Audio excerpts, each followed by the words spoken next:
আমরা যাচ্ছি নদীতে স্নান করতে। আমার মেয়ে কখনো একসাথে অনেক জল দেখে নাই, তাই ঢাকা থেকে আসছে ও।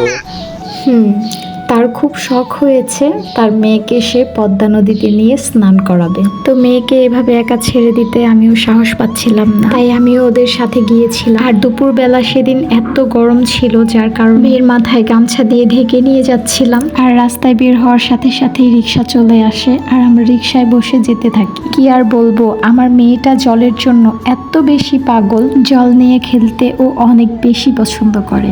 আর ওর সামনে থেকে জল সরিয়ে নিলে এত কান্না করে সেটা দেখার মতো। এর জন্যই তার বাবা পাগলামি করে আজকে তাকে অনেক জলে স্নান করাতে নিয়ে যাচ্ছে পদ্মা নদীতে। তো সেদিন স্নান করতে আমরা চলে গিয়েছিলাম পাটুরিয়া ঘাটে, যেখানে আমাদের বাসা থেকে যেতে রিক্সায় 5-7 মিনিটের মতো লাগে। সো দেন হচ্ছে আমরা ঘাটের পাড়ে চলে আসছি অ্যান্ড আমরা ঘুরে একটু দেখছিলাম যে কোথায় স্নান করা যায়। দেন হচ্ছে আমরা হয়তো বা 2 নাম্বার ঘাটে এসেছিলাম স্নান করার জন্য। আর আমি যেহেতু বাসা থেকে অলরেডি স্নান করে আসছিলাম, তো আমার আর এখানে স্নান করা হয় নাই। এর জন্য নদীর পাড়ে এত গরমে আমি তো পুরো সিদ্ধ হয়ে যাচ্ছিলাম। রিক্সা থেকে নেমে আস্তে আস্তে আমরা নদীর পাড়ে চলে আসি। আর এই তো কাছ থেকে নদীর জলগুলো দেখতে অনেক ভালো লাগছিল। আর এসে দেখি বাবা মেয়ে দুইজনেই জলে নেমে অলরেডি স্নান করা শুরু করে দিয়েছে। আমার মেয়ে এই জলে স্নান করে যেমন খুশি হয়েছিল তেমন একটু একটু ভয়ও পাচ্ছিল এত জলের মধ্যে।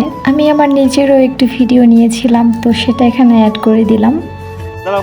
পাপা আমাকে একটু স্নান করাই দিবা? গং দাও মাম্মা, ওরে গং দাও একটা। কিছুক্ষণ স্নান করানোর পরে মেয়েকে যখন জল থেকে উপরে উঠিয়ে দেয়,